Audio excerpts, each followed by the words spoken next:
Hey guys, Matt Allen here.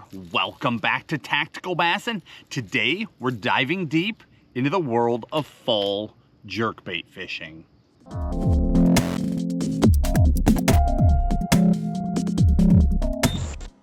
The jerkbait is one of my favorite baits in the fall. When fish are aggressive, when they're chasing bait fish, a jerkbait is amazing. But when fish get lethargic, the conditions aren't right, they've stopped feeding, a jerkbait has the ability to trigger a feed response in an otherwise lethargic fish, which makes it very unique. So the jerkbait truly is a favorite of mine. Today, we're going to take a deep dive into this world. Let's begin by trying to solve some of the key mistakes that I see people make, the mistakes that hold them back from really experiencing incredible jerkbait fishing. And then we'll take a deep dive into the baits themselves, because we'll see huge shifts between early fall and late fall going into winter in terms of the baits you want to use and how you want to fish them.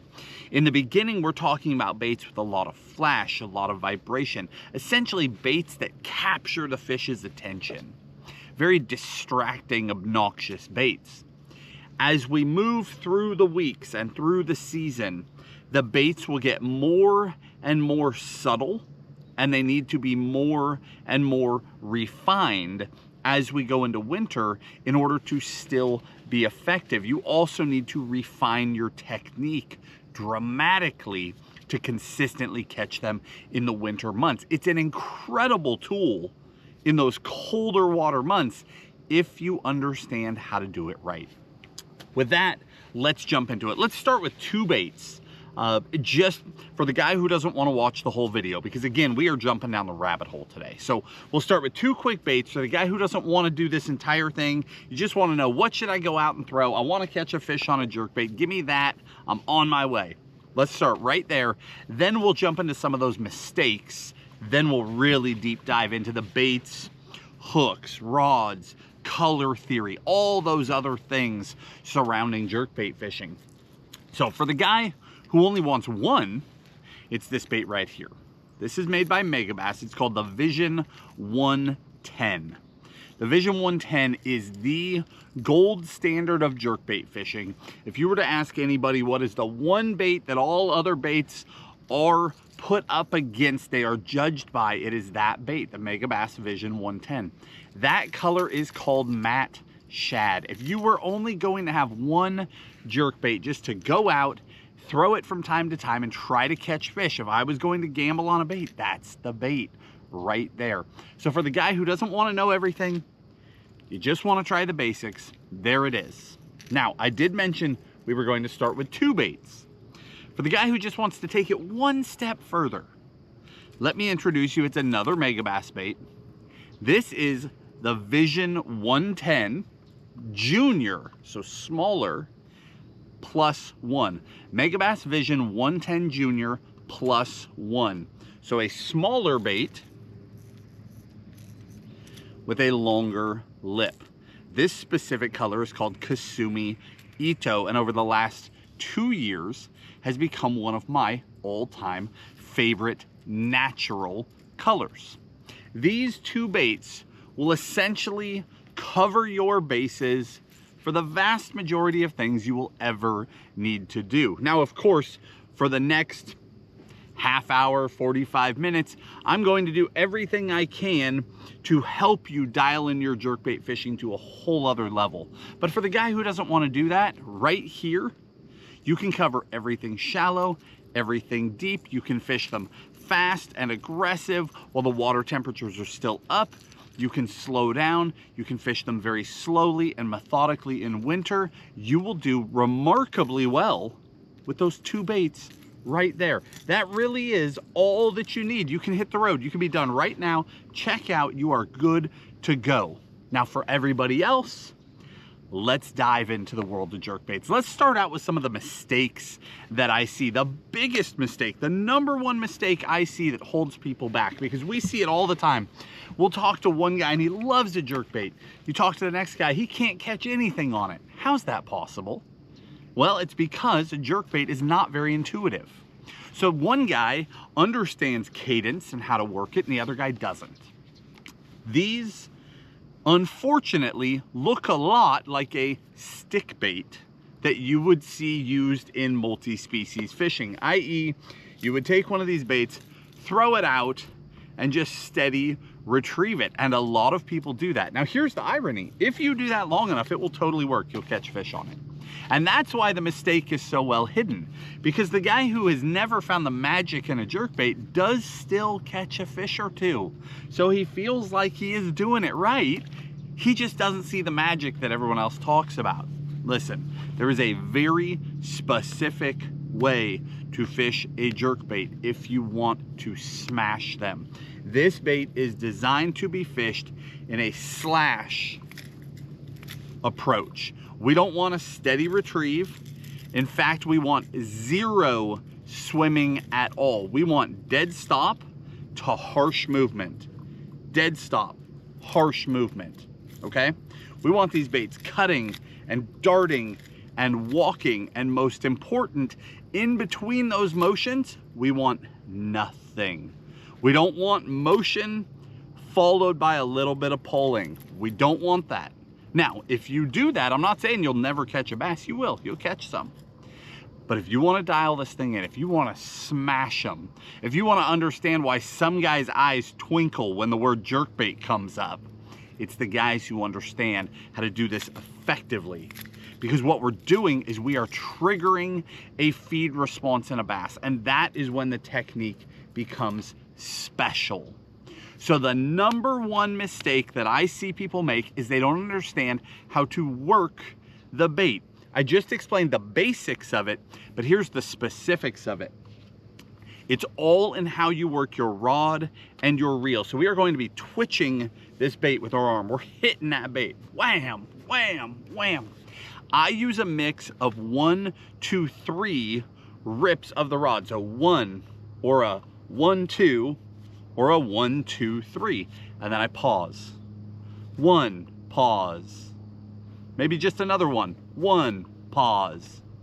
1, 2, 3, pause. Understand? Here's the biggest mistake I see though. When you're walking, say, a topwater, okay? You've got a Zara spook or any other topwater. The way that we walk is we twitch, then turn, twitch, turn, twitch, turn, twitch, turn, twitch, turn. That's actually the cadence. Rod twitch, reel turn, rod twitch, reel turn. Very fast. Twitch, boom, twitch, boom, twitch, boom, twitch, boom. That's how you walk a topwater. This is a very similar thing, so people will do that same deal. They'll just walk that thing. It's not how we do it. It's actually the exact opposite.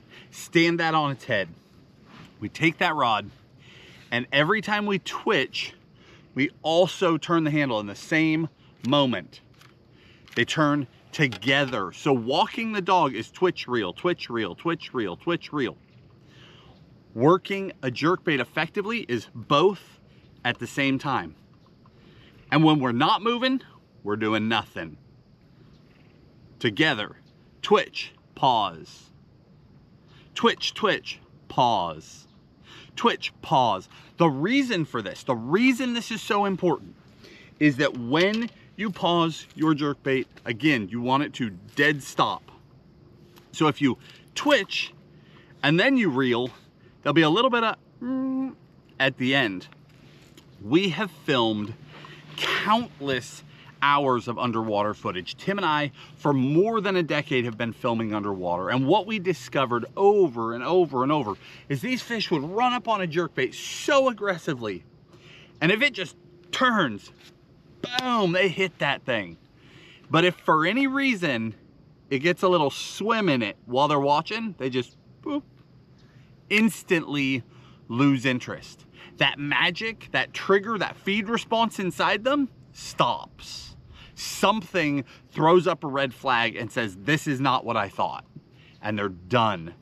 So again, how you work it is the biggest mistake that I see people make. Now, little caveat to that. I'm gonna hit you with one more, and this is taking a bit of a deep dive for the guy who's right at the front of a video. Usually this stuff's at the end for the guy who's serious about it, but little caveat. You can do everything right, but if your line is old, what I mean is if you pull your line out and she's curly, it's time to replace your line, or it's time to stretch your line. Here's why. Fluorocarbon line that has curl in it, has memory, it's been on your spool for a while, it wants to curl up. We caught a clip 3 or 4 years ago that was so eye-opening to Tim and I. We was working a bait effectively underwater, everything was perfect, we paused, and the bait just tracked across the camera, even though it was paused. We're like, what was that? We slowed down that footage and watched, and we saw 2 curls in the line glow in the sunlight. If your line has a bunch of memory, even when you pause, it wants to coil back up and it will pull your bait. So either, if you're going out and you know your jerkbait bite is on, start with a fresh spool of line, or at the very start of your day, take it, hook your bait to something, walk out a cast length and just give it a little stretch, okay? Just pull the memory out of it, and then wind it back on, you got a straight line. I'm telling you, those little things make a huge difference. Now, they make the biggest difference towards the end of the season, not the beginning, because right now, we're still fishing our baits very, very quickly, so there's not enough time for things like that to happen. Rip, rip, pause, rip, pause, rip, rip, rip, pause. But as we get into the colder months, rip, and you just wait, and wait, and wait, and wait. Rip, that's where there's time for those things to really impact you. The little mistakes in your game, the little chinks in your armor, those little things start showing up because there's time for them to happen. But number one, again, is not understanding cadence and how to work your bait effectively. Now, the second biggest mistake that I see with jerkbait fishing is the guy who just wants one bait. Now, I don't mean anything by that to the guy that, I mean, the start of this video was exactly that, right? If you only want one bait. And I'm not after that guy. I'm just trying to open your eyes a little bit. There are a lot of different jerkbaits that do a lot of different things. The fishing conditions are constantly changing through the seasons. So if you're that guy who only owns one bait or two baits, and you go out and you try your jerkbait and it's not happening, you're very likely to just say to yourself, oh, there is not a jerkbait bite, and you move on with your day. But that same guy does not own one Senko and say that that's all of his plastic worms. Fair? He probably does not own just one topwater. He doesn't own just a super spook and think that that covers him for every popper and frog and buzzbait situation. The jerkbait really is that diverse. So you can own just one. And if you're going to do that, a bait like a Vision 110 Matte Shad will cover a huge range of things. But on the days where that's not happening, you tell yourself that there's just not a jerkbait bite. And that may be true on that day, but it's more likely that you're just not dialed in. It may be that a size or an action change or a color change would have made a huge difference and opened up a whole world or a whole successful day for you, and you will never even know about it. The third mistake that I see revolves around color, and this is a big topic.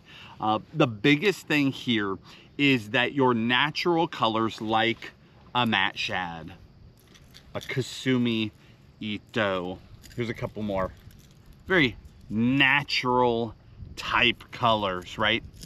Those really natural tones will tend to get bit most often. So if you're gambling on a color, gamble natural. Truly, do it. Gamble natural. That's why we started with, if you could only have one, have Matte Shad, because it will work most often. But what I see is people who just stop right there. They go out, they throw Matte Shad, or they throw a Ghost Minnow, or they throw something else natural. They fish that bait, and they either catch a few on it, and they have a great day, or they don't and they call it a day, right? One or the other. Never realizing that this is one of those key techniques where a changing color can be everything.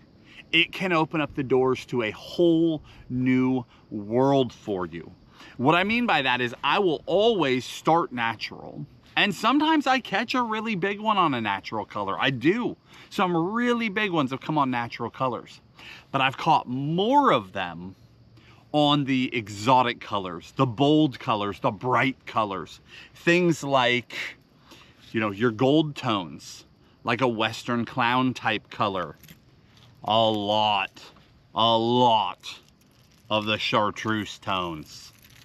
I do so much damage, like Elegy Bone. If we're talking chartreuse, Elegy Bone's my #1 chartreuse color, but I have a lot of chartreuse tones that I really trust and I really catch a lot of fish on. Now, it doesn't just have to be bright, it can also just be bold. So something like this, right? The whites, the pearls, those are also bold colors. But what we found is that on the days where fish are aggressively eating a jerkbait, if we start cycling through the more exotic, wilder colors, we will find a color that the fish are losing their minds on. So I'm catching them on a Matt Shad, I'm catching them on a Kasumi Ito, but I go to a bold and suddenly I'm catching more and I'm catching larger. And those are the magical days. Those are the days that we never forget. The day where we catch a personal best or we catch our biggest jerkbait bag of all time. It almost always happens on these bolder, wilder colors. Now, I'm holding up really bright examples, right? I want to explain something. The more stained the water, the more insane the colors tend to be when I go bright. I mean, I'm throwing super bright stuff. When the water's really clear, I'm still doing this. I'm still going to super bright. Like, I love Elegy Bone in crystal clear Great Lakes water.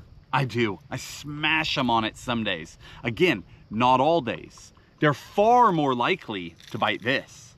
But on the days where they're firing and I'm catching them here, I check this.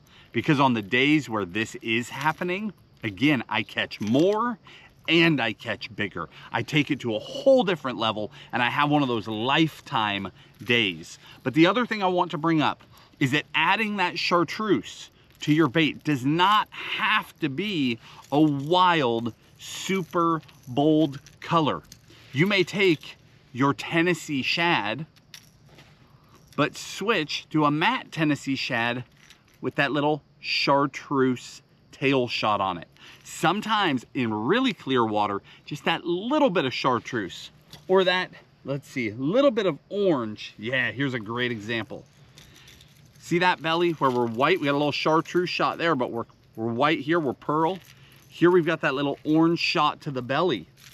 It is no secret on the Great Lakes that throwing the version with that little orange shot on the belly can be a huge difference maker. So it's not always the most bold, the most crazy. Sometimes it's just a little add-on. It just depends on the conditions, but you've got to have different baits to be able to experiment with those different things. But again, the biggest mistake I see is the guy who's got a favorite jerkbait in a favorite color and he just checks whether or not they're eating it and he moves on with his day, never knowing what could have unfolded on that day on the water.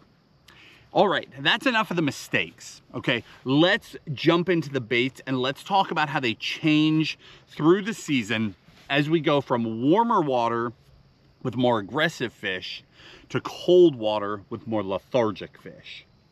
Let's start with right now, okay? That earlier fall to mid fall window where fish are still very, very aggressive. The jerkbait shines right now when bass are targeting bait fish. If you're in a fishery that has shad in it, or herring or anything else that bass will actively school up and chase, it is unbelievable how effective the jerkbait can be. That said, if you're in the north and you're in a place that has no shad at all, but your fish are feeling those colder temperatures, they're feeling those nighttime lows, those fish, they're putting that feed bag on, and they may be more isolated, but they will still absolutely react and hammer that jerkbait. Right now, we're focusing in on baits that are much more aggressive, more erratic, more flash, more movement, baits that will capture a bass's attention. Bass, right now that water is cooling, but it is by no means cold. And because of that, the fish's metabolism is very high. They're doing a lot of eating, a lot of running around. They're very aggressive most of the time. Of course, you may have just had a front blow through, now it's post-frontal, miserable, and your fish are shut down. But if we're talking about, you know, a week or two of this time of year as a whole, they're very, very aggressive. This is a time of year where they're feeding. They are getting it done. They are eating. So with that in mind, we are again focusing on those baits that reflect that. Baits designed to capture fish's attention, baits that we can fish really fast. I've got 5 baits here, 3 larger baits, 2 smaller baits. Let's start with the 3 larger first. The first one from Shimano, this is the World Minnow. The World Minnow came on the scene a few years ago, and it is one of the most effective jerkbaits this time of year. It is a very aggressive bait. It's a very solid bait. It's got fairly heavy stock hardware on it. It's strong stock hardware. It's a bait that can take a really hard hit. And what I mean is some baits, you kind of got to baby them. This is a bait that you can hammer that thing if you want to. If your fish are really aggressive, if they're blowing up on shad in the back of a pocket and you need to capture their attention, the World Minnow is a bait that you can really hit. You can get a lot of motion out of it. It also has that flash boost in it. I don't know if you can see that in there shining, but I'm doing my best to hold that jerkbait still, and that flash boost continues to shimmer inside that bait. That creates secondary movement. That is something that imitates real life, and it is something that fish respond to in an incredible way. So the World Minnow over the last few years has shot up to be one of my favorite jerkbaits because of its effectiveness. I catch a lot of fish on it, and I catch fish on it at times that I wouldn't expect. We'll have a lot of fish right at the end of a cast that will pop up right beside the boat looking at a jerkbait. They've been following it, and when you turn up at the boat, they come up with it. You don't even know they were following the whole time. Usually those fish will come up, and then now it's too close to the boat and they bail off. But I've had some key fish, one giant smallmouth in particular, where it came up right at the boat, just below the surface, 5 feet away from me. I've seen it 1,000 times. That fish is gonna look, freak out, and bail. And the fish just sat there, and the jerkbait was sitting still. And instead of bailing, it hit it as hard as it could hit it. And I caught that fish. It was a high 5 smallmouth. It was a big fish, and it was right there. And I have to believe, after watching the fish's behavior, that it was the flash boost still moving, because the bait was still. I hadn't even twitched it yet. I hadn't done the thing that would get it to attack, but I was out of room. I couldn't do it. There was nowhere left to go, and it attacked anyway. That is a remarkable thing that really, in my opinion, makes a big difference in getting a wary fish to commit. Very, very interesting. The next one up from Duo Realis, we've got the 100 SP jerkbait. Quite a bit smaller lengthwise, okay?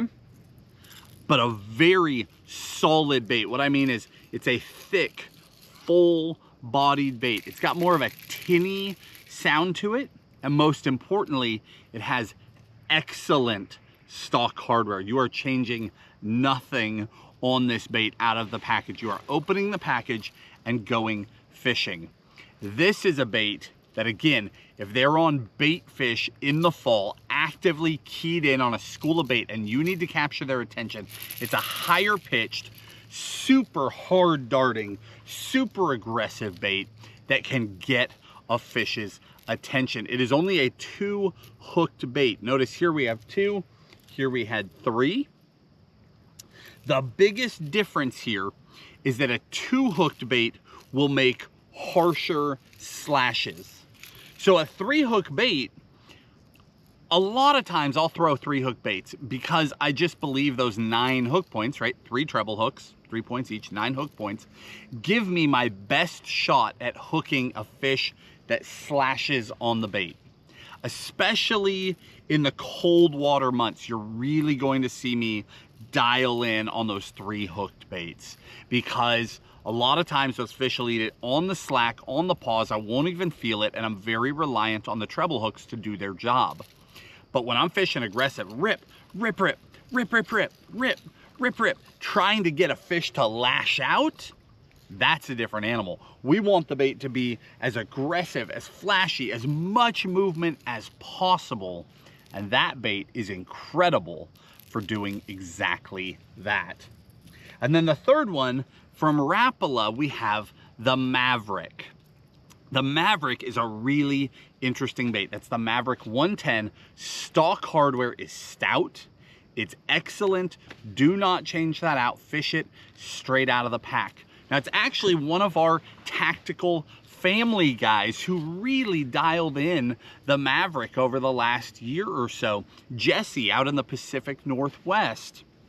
Jesse loves that Maverick, and it's a bait that I was using situationally. I would switch it out different colors. I love this color. Switching out different colors, trying to get fish to react. But it was Jesse that noticed that a Maverick 110 dives just a little bit deeper than a Vision 110. He's getting a little more depth out of it. He's reaching a slightly different range, and you're doing it with really good stock hardware. That's a really good bait with a very unique set of colors. Now, those are the full-size baits. So again, right now, we're not pausing as long. Our pauses are 1 to 3 second pauses, right? Rip, rip, rip, rip, rip, rip. And you just mix 1, 2, or 3 twitches. There's no cadence to it. I don't do like 1, then 2, then 3. Just completely mix them up all the time. Because what I want is a bait that's darting through the water. It catches a fish's attention. The fish comes up, gets in the mix. They don't know what's going to happen next. And what we want is a fish will queue up to that bait, and we'll get into this more with the cold water. But when that fish is locked on and they're wondering what to do next, and then that bait twitches again, that's when they attack. Now, if it twitches away from them, they have to queue up again. If it twitches away from them, they have to queue up again.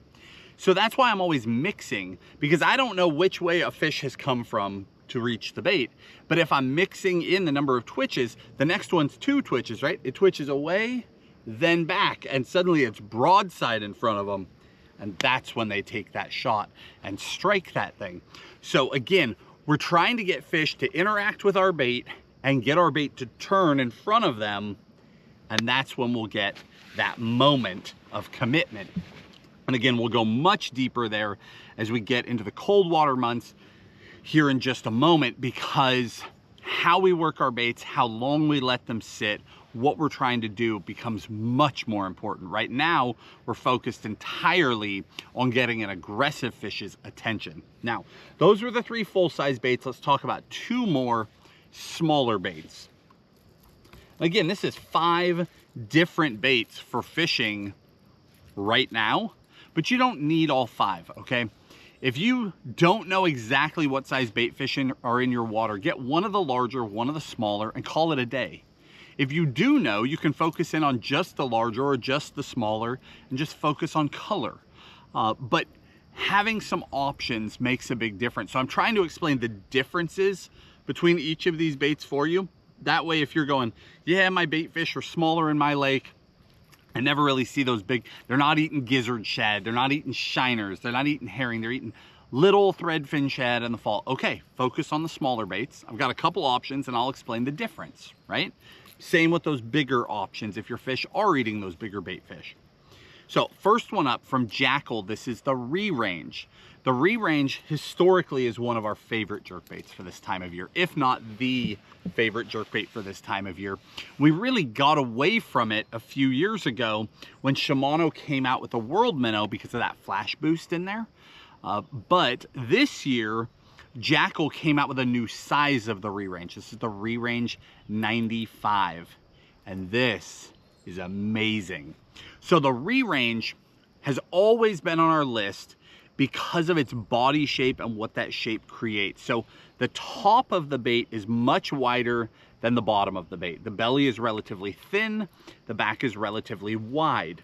The result is when you twitch the bait and it twitches, it doesn't just go side to side. Every time it does that, it actually rolls on its way to that side, okay? It's a rolling bait. That roll, every time it does that, especially in the sunlight, it throws light. It reflects, it shines. We have never found a bait that throws more light, more reflection than a Re-Range. If your fish are actively on bait, and I'm picturing, you know, the Tennessee River, they'll corral bait fish into the pockets. Basically every highland reservoir in the southern or central half of the US, they corral bait fish in the pockets. Clear Lake, they push them in the west. They push them dirt shallow back into the bays and back into the canals in the fall. The bass are driving the bait fish and you've got to get their attention. You're one of thousands of minnows in the water unless you stand out from the crowd. You've got to stand out. Flash helps you stand out. The Re-Range shines more, it throws more light than virtually any other bait that we have ever found. This 95 size with its 2 hooks is so aggressive, so darty, so much motion, so much flash. There's just nothing else like it. If your fish are aggressive, if they're hunting hard, that is a remarkable bait. The last one from Shimano is the Zumverno 95 SP. It looks like a little world minnow. And for all intents and purposes, it sort of is. My world minnow's stuck in my deck over here. Here we go. It's a smaller world minnow, right? But it's not just that. There's a significant difference between these baits. The world minnow is a much wider, more methodical dart. I mean, it's still got a lot of movement, but it's more methodical. The Zumverno is dartier, more aggressive, tighter turns, harsher motion, but it's still got that flash boost in it. Again, it's a 3-hooked bait, not a 2-hook like the Re-Range, but it has flash boost, which definitely helps attract more wary fish, fish that queue up but haven't committed yet. The Re-Range, we're looking for a fish to just lose its mind, right? They come up, they hunt, they kill it. If that's not happening, if they're coming up and they're looking and then they're bailing, sometimes that flash boost is what will get that commitment. But there's 5 baits for you in 2 categories, larger and smaller, that will work really effectively right now. Now, again, you'll notice that all of these are shallower diving baits. If you are on a lake where your fish are deeper and you know it, you're on a highland reservoir, they corral them in, 8 to 15 feet of water, not in 1 to 6 feet of water, and you know that, there's a medium running version or a deep diving version of most of these baits available. So you can make that adjustment. But most of the time, in most lakes, they're corralling shallow, so we're staying with those shallow diving baits right now. Now, let's talk about, we've got 3 more things we're going to talk about here. We're talking about, as we go into the cold months, we'll talk about that next. And then we've got sort of the extremes, your tiny baits and your bigger baits. If you're on a lake where they're doing one of those more extreme things, they might be chasing all shiners and big gizzard shad and things like that.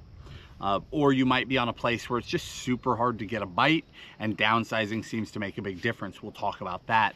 But first, let's talk about what's coming, because we've talked about right now and that aggressive bite window. But as it starts to cool down, as we get towards middle, end of November, and we start really seeing those water temperatures crashing going into December, we see a huge shift in fish behavior. And as that shift happens, as those fish chill out, if you will, they tend to start spreading back out. The bait fish disappear. The bass start getting into their winter routine. And on some lakes, they continue to ambush bait through half the winter. But on some lakes, they just seem to let it go. They get out, they start sitting on those rockier banks, pinch points, long tapering points, things like that. They'll start setting up for winter. But those fish, regardless of which one they are, which group they are, as the temperatures get colder, there's going to be a huge change in how we work our baits, okay? We're going to go to much longer pauses.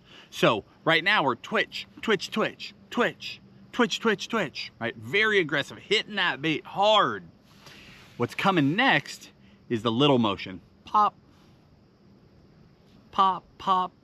And the pauses can be long. 3 seconds, 5 seconds, 10 seconds. Twitch, count to 10 again. Twitch, twitch. Much more subtle. Some people will go as long as 20 to 30 seconds on their pauses. I won't do it. I'm too ADD for that. It drives me nuts. I can't do it. I'll do a 10-second pause because a jerkbait bite in winter is amazing. And it's one of the few things that's truly effective in the cold. So many of the things we're doing in the cold are like sitting there with a spinning rod, just waiting to get a bite, and you're just freezing to death, right? With the exception of speed cranking and a jerkbait, almost everything else is like really slow and methodical. Those two things allow us to move a lot more, so they're really fun in the cold. That jerkbait bite, I'm willing to do a 10-second count. If it gets worse than that, I just dip out. That's just personal preference. But what you need to understand is that as those pauses get longer, and what I mean is we rip the bait, and then we need it to hover there for a very, very long time. A lot of these baits that are designed to be more aggressive will either, when you pause it, will either rise or sink. Depending on your water temperature, all baits will do that. But the baits that are the most refined, that are the most balanced, are going to be your Megabass Vision series. So in the winter, I turn essentially exclusively to the Vision series. That's where 90+% of my jerkbait fishing is. Of course, we have the Vision 110 that we've already talked about a bunch. Then we have the 110 Junior, its little brother. Then we have full size again. We have the 110 plus 1. So these are both full-size baits. It is the same bait, but you'll notice a huge difference in both the size and the angle of the lip. The 110 is your shallower water bait. Your 110 plus 1 is your deeper water option. They also make a 110 plus 2, but I really prefer that plus 1 unless I just absolutely have to go deeper. So the plus 1 sits steeper in the water than the standard Vision 110 as well. So it's got a steeper dive angle and it wants to go deeper when you work it.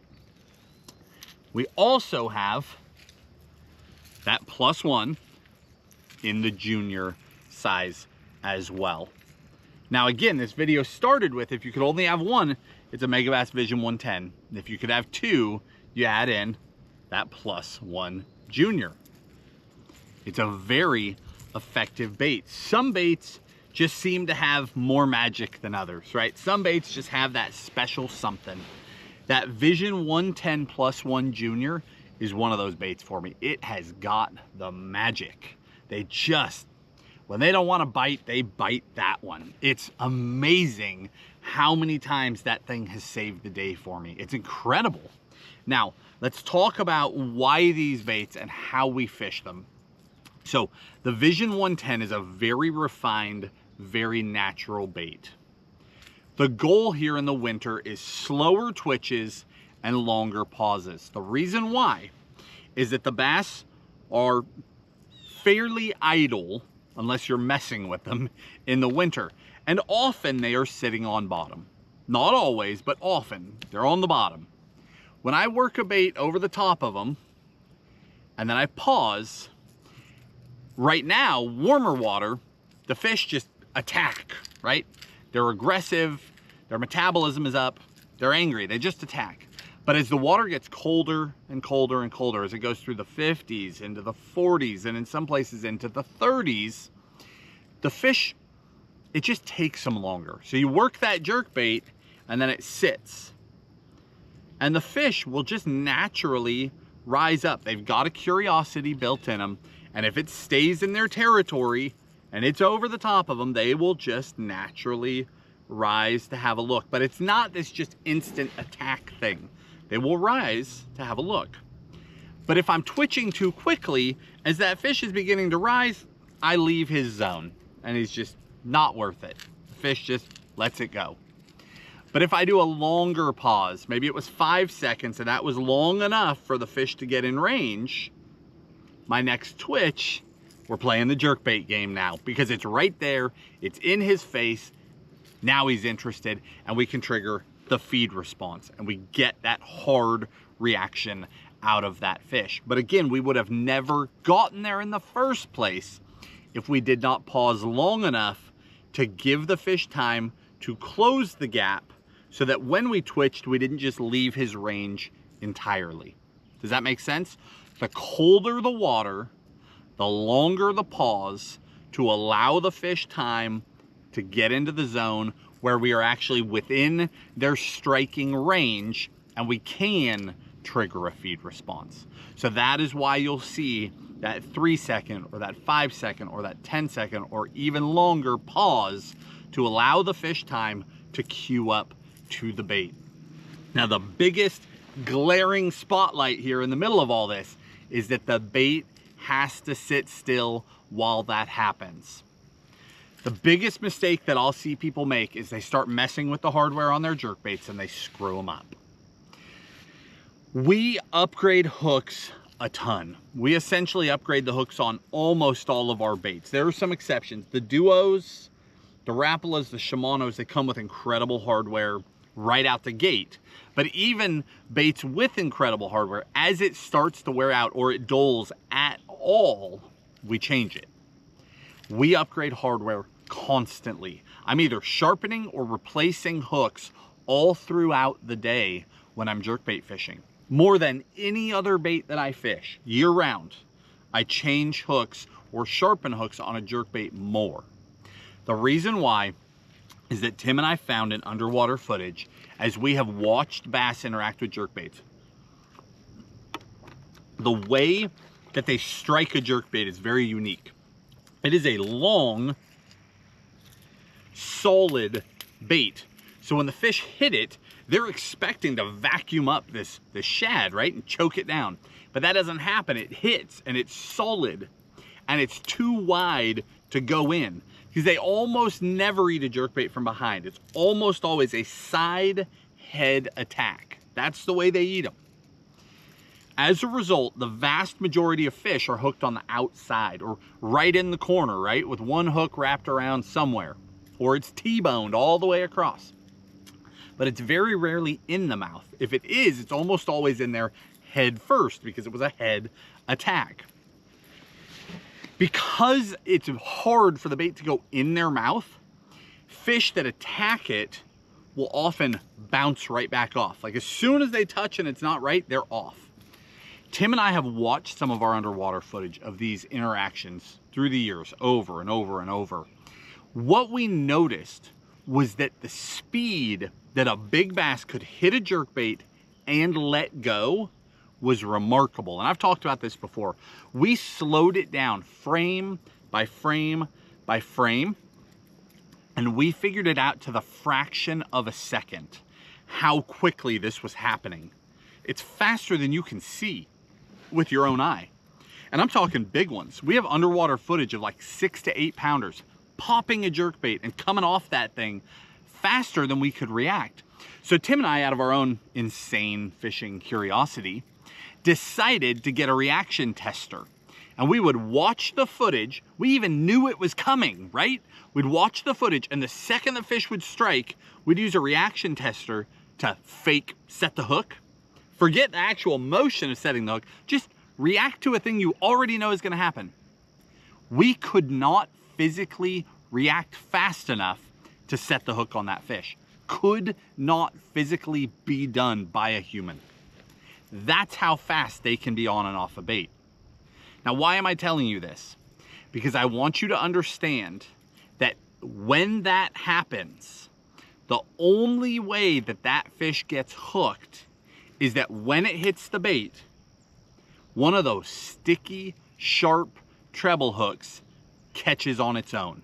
The fish slaps it and a hook hangs. If a hook doesn't hang, they're on and off. Now, there are fish that come up and grab it and turn, and they get a face full. That happens. Those are those ones where you're working it and you're slacking, your rod just goes, they crack that thing. That happens. But it's those ones you never even knew about that should be haunting you. Those giants that bounced off that bait, and you either felt a on the end of your line or you felt nothing because you were slack. It happened, you never even knew it. So again, I'm constantly upgrading my hooks.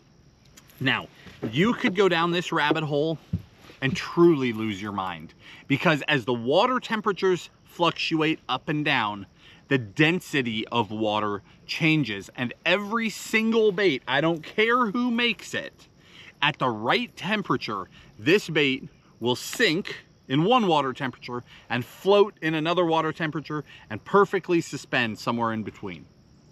And the next bait is different, and the next bait is different, the next is, they all do that.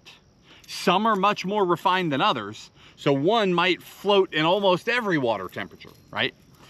The most refined baits to me is that Megabass Vision series. But again, you'll go insane if you're trying to perfectly balance today, and then you come out next week, it's gotten colder and they're not balanced again, because the water itself is changing. So when I upgrade my hardware, my goal is not perfect suspension all day, every day. My goal is to replicate the exact stock hardware weight. What I mean is, as we've gone through the years, upgrading hooks, trying to find the perfect hooks for every bait, what we've done is we have taken the hooks and the split rings, weighed them on a gram scale, then tried to find the perfect hook with the perfect bend, the perfect wire strength that matches the weight to the fraction of a gram exactly. So we've gone to stronger, more solid hooks without changing stock weight whatsoever. And it's different hooks for each bait that accomplish that. So in the video description, I say hooks, it's also different split rings. On one bait, we might use an Owner Hyperwire size 2. On the next one, we might use a size 3. We're making shifts in weight to accommodate to get a perfect stock balance on each bait. I won't hold up every hook today, but in the video description, I will make the room and I'll include the hook upgrades or stock replacements, because you'll need to change them out to keep them sticky sharp for all of the different baits that we're talking about today. Now, if you really dead of winter or on those super long pauses and you're waiting and you're waiting and you're waiting and you go to move and you're stuck on bottom, or you're waiting and you're waiting and you're waiting and bloop, your bait comes to the surface, you can always make fine-tuned adjustments by using sticky weights on your baits to try and get exact suspension in the middle of winter on that day if it's driving you nuts. But generally, when I stick with those Megabass Visions, and again, we're talking about two baits, right? A standard Vision and the Junior, and it's just a matter of if I want to be shallow or deeper with that +1 versus the standard Vision. That's it. Everything after that is color, right? And again, we've already talked about color. In the video description, we will link, in the order that we've talked about everything today, I'll link every bait in the order that I talked about it. Every single one. I'll give you our exact favorite colors, and I'll give you favorite natural colors and our favorite bold colors if you're ready to experiment and try something a little different. I'll include those as well for all of them. And then we're also going to include those hook upgrades. We'll also include the rod and reel combos because we haven't even gotten into that yet. We've got more baits to talk about. We're about to talk rods and reels. But a jerkbait rod is so critically important, more than almost any other technique. The right rod, I mean, I talked at the beginning of this video about the mistakes that people make. Twitching that bait, not working it right. The rod is such a major factor in that. And I can't emphasize it enough, but we'll get there and I'll explain that at the end, how the right rod action can make or break you, because you can do everything right and your rod can screw it up for you, or vice versa, your rod can really help. Just a few more baits now. If you've got to go really small, a lot of people are focused in on bait finesse, us included. We love throwing the tiny stuff. Whether you're throwing bait finesse or you're throwing spinning rods, in the fall in particular, there's a lot of juvenile bait fish, downsized bait fish, little guys, right? The fish spawn in the late spring, whether that's shad, bluegill, crappie, whatever it may be. Your bait fish have not reached their full adult size, particularly in early and mid fall. They're still smaller. So a lot of times it makes sense on your lake to downsize to a little bait. We do a lot of that. So I've got 3 baits here for you. In no particular order, we got 2 shallower baits. From Megabass, we have the X80 Junior. It's an amazing, super darty little bait. A really, really fun bait, sort of a tinny sound to it. It's a really, really fun bait on Bait Finesse Tackle. From Duo Realis, we have the Rosante 63 SP.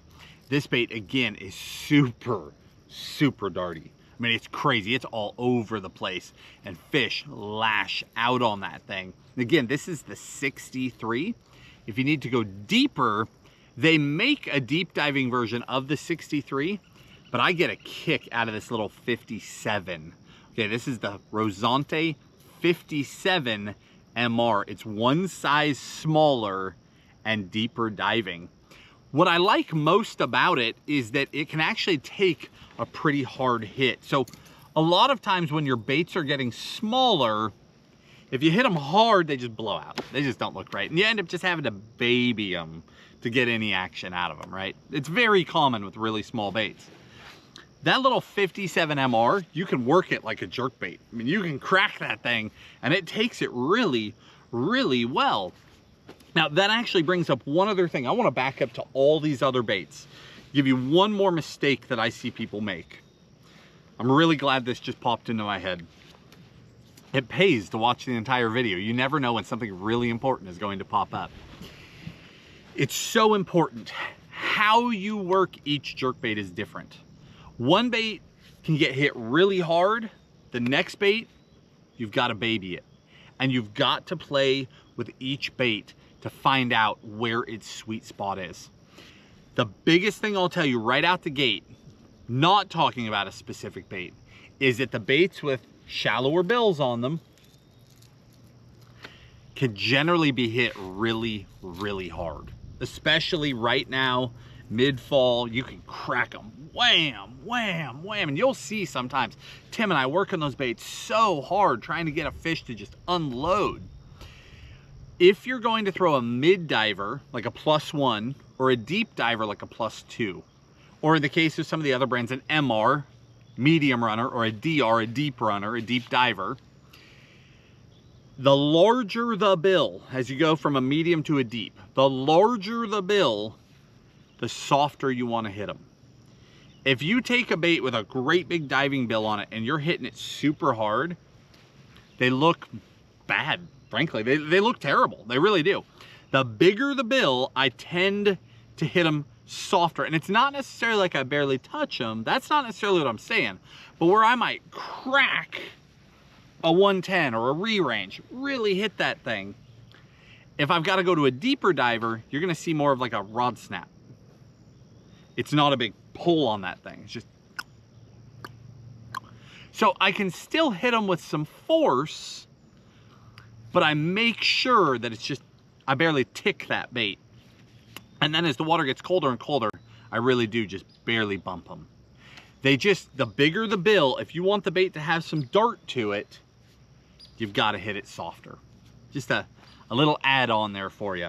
All right, we talked about the tiny guys. Let's go to the other end of the range, because there are times where bass are eating bigger bait fish, and throwing a bigger bait makes a big difference. Here's just two for you. Right out the gate from Megabass again, we have that Max LBO, which fishes effectively like a giant 110. It's a really cool bait. It's a really cool bait. And then the other one from Duo Realis, we've got the Jerkbait 120 SP. Again, a bait that can take a really hard hit, tons of movement, very aggressive, and great stock hardware. These are both really, really effective baits. There's a third one, the Megabass Canada, that I've done a lot of damage with. It's even bigger. But if I'm just gonna tell you big but not huge, these are where we're landing right here. Either that Max LBO or that 120 SP. They're really effective baits where we're going to a bigger profile, trying to catch a bigger fish, but we're not going so huge that we're getting significantly less bites, right? We're just trying to match the hatch, match the real size of bait fish in a given lake. Now, with that, let's switch over. Let's talk about rods, line, that stuff, and then we can wrap this thing up. Through the years, I've thrown jerkbaits on every kind of line you can imagine. In recent years, I've really honed in on straight fluorocarbon. I like throwing a jerkbait on straight, either 10 to 12 pound fluoro, unless I'm throwing one of the really big baits. Then you might see me go up to like a 14 or 15 pound if I think I'm around really big fish. But the vast majority of my jerk, and BFS, going the other way, if I'm bait finessing the tiny baits, I throw those on 7. But if we're talking in general, 90% of these baits out on the water, if the water's really clear or it's really cold, I'm gonna throw 10 pound, because either it's clear and I wanna get more bites, or it's cold and the fish can't pull as hard, so I'll throw 10 pound.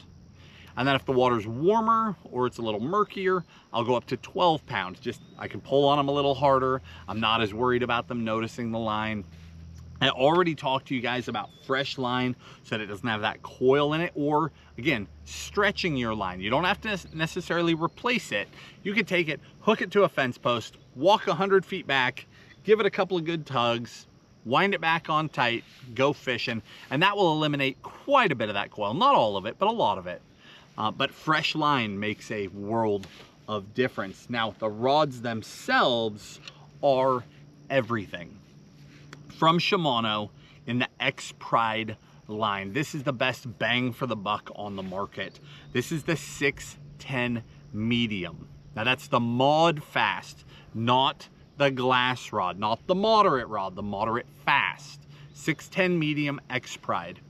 This rod set a bar when it came out that everything else got judged by. Now, there are some incredible higher end rods on the market now, but at the time, I mean, there was no question that this rod set that gold standard. The X-Pride 610 medium is a fish catching machine. Now, it is very difficult for a company to make a proper jerkbait rod. Very few do it right. You need a combination of a tip section that is fairly stiff, so that when you go to pop the bait, you get crisp motion out of the bait. If it flexes a whole bunch every time you hit it, which is what most rods do because manufacturers don't build proper jerkbait rods, the vast majority of rods, when you go to pull your jerkbait, that rod loads up, and when you try to get your crisp stop, that rod straightens back out and it pulls that bait, and it screws up your action, and it screws up your fishing. You're doing it right, and the rod is not helping you. That's why if you're just gonna dabble with a jerkbait, try to ignore that, just go fishing. But if you're gonna take this seriously, if you plan to throw a jerkbait a lot, a proper jerkbait rod is everything. Now, I pair mine up, this is a high-end reel, I pair mine up to an Aldebaran. It is a very refined high-end reel. I can get incredible distance out of it, and it fishes really effectively in a lot of different wind conditions, because throwing a jerkbait into wind can be really difficult.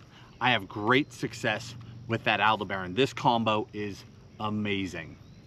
One nice thing is that in the Shimano line, the actions will go between the various price points. So you can also, if a guy's on a budget, the SLX, which will save you several $100s over the X-Pride, the SLX is a much cheaper price point, and it still has a very effective jerkbait action. Now let's talk higher end rods, okay? This is one that I've experimented with more recently. G Loomis GLX. The GLX is their like second or third highest line, but it's a high end rod. This is their 822C JBR. JBR stands for jerk bait rod. It is a very, very effective rod. It's lighter weight than an X-Pride, and it just fishes incredibly well. Action wise, they are nearly identical. We're just taking the refinement up a notch, right? We're dropping weight, we're getting more sensitive materials. On this one, I have the Metanium DC70, which is an unbelievable reel. I was just talking about how an Aldebaran does in the wind. The Metanium does even better, honestly. It's a like set it and forget it reel, but I get incredible distance out of it. It fishes so effectively in all conditions. I love that thing. And then let's jump over to Megabass. We've got the Pop X stick, which is one of my favorite jerkbait rods of all time. It came out a couple of years ago in the Destroyer series. Just an incredible rod. It's 6'5", so very effective for a lot of the smaller baits. But actually today I want to talk about this rod, which is in the Evolution line of rods that just recently came out this fall, early fall. This is the 110 stick Evolution. Now, we're talking about a high-end rod here, very high-end. This is not a rod for every angler. I'm not suggesting that you sell every jerkbait you own so that you can afford to buy the rod, right? It's not for everybody. But for the guy who jerkbait fishes a lot, who takes it seriously, for the guy who has the budget for higher-end gear, and for the guy who has joint problems, fishing a jerkbait requires a lot of repetitive motion. And if you're one of these guys, you understand what I'm saying. Repetitive motion causes a lot of pain. It causes a lot of problems. Some people, money is no object because getting on the water matters. And you can't do repetitive things with a heavy rod. It'll wipe your arm out and you're done fishing. So if spending a few $100s more gets you into a rod that has so much less swing weight that you can fish day after day rather than go out once and then have to stay home, that's priceless. Let's talk about this rod. Again, Destroyer Evolution, the new high-end rods from Megabass. No surprise that Megabass would know how to make a jerkbait rod, right? No surprise there, they make incredible jerkbaits. This rod has a few things going for it that are very different. First off, you're going to notice this drop in the handle. You see that? What is that about? That is because when you're working a jerkbait with a standard rod, you'll hit your forearm over and over and over and over and over and over. But with that little kick in there, when I'm working a jerkbait, it's missing my forearm. Magic. It's little things that you wouldn't normally think about, and a rod manufacturer would not normally think about, but it can make a huge difference in your end of day results. Little things like that. Now, the biggest thing about this rod, when I first picked it up, I went instantly, I flexed it on the deck and I went, okay, this is either going to be the coolest jerkbait rod ever, or I'm going to hate it. I'm not going to land anywhere in the middle. Here's the deal. The tip section of this rod is significantly stiffer than those. So, cracking a bait, getting very precise movement, it's there. But you can also get very precise movement with a flipping stick or a frog rod, right? They have a stiff tip. So, coupled with that, we have to have a softer midsection so that when we hook a fish on these hooks, the whole rod bows up and we don't just start bending out treble hooks. I didn't even get to that with these rods, but that's what makes a jerkbait rod so difficult to manufacture. They've got to have a crisp enough tip to pop the baits and a soft enough mid to absorb everything once you load up on the fish. It's very difficult to do right. So this rod has an even stiffer tip section and an even softer mid. What a fascinating combination. I have caught a lot of fish on this rod this fall. My biggest smallmouth on it so far on a jerkbait is 6.45 pounds. I caught it in a video with you guys and it did great. The biggest thing I've noticed with this rod, it's a shorter rod, 6'5", just like the 110 stick in the Destroyer lineup, 6'5". But what I've noticed is that 110 stick, for me, I lean towards the smaller offerings. With this rod, I'm leaning toward the larger offerings. So it's able to throw them all, but because of that stiffer tip section, even with a shorter length rod, like a more of a JDM type length, I'm finding that I can fish these larger baits really effectively. So I found a rod that has an incredible use range in terms of the size of baits that I'm throwing on it. But again, if you're focused mostly on the smaller baits, like the 110+1 Junior and smaller, that 110 stick is a high-end rod that leans more to those smaller actions, where this is from there to those larger profiles. It's very, very effective, but I have been really, really happy with this thing so far. And again, I'm paired that up to an Aldebaran. I've already explained why, and I'm straight 10-pound Seaguar Tatsu on this combo. Tatsu has it's a really amazing line. It's a bit of a stiff line. I'm very connected to my bait, and actually it helps a lot with that coil stuff. I've thrown a lot of different fluorocarbons through the years. I started throwing Tatsu last year, just experimenting, and I really feel like it's lasting longer on my spool. It's a high-end fluorocarbon, so you're paying more for it, but I feel like it's lasting longer on my spool. I'm avoiding a lot of that coil, and I'm having no breakage issues. I'm landing a lot of fish on it. I really like it. Guys, I'll link everything in the video description. Like I said at the start of this video, from the baits to the colors to the rods, reels, all of it. We'll give you all the recommendations so that when you guys are out there fishing, if you want us in the back of your mind, right? Some people do, some people don't. But if you do, you'll have in the back of your mind, you know exactly what Tim or I would be very specifically throwing in that situation. Not to say that's the best thing in your lake at that exact moment, but you'll at least know what we would be trying, right? So you've got that on your side. Guys, I hope this helps you. If you enjoyed the video, hit the like button, subscribe to the channel, and we'll talk to you soon.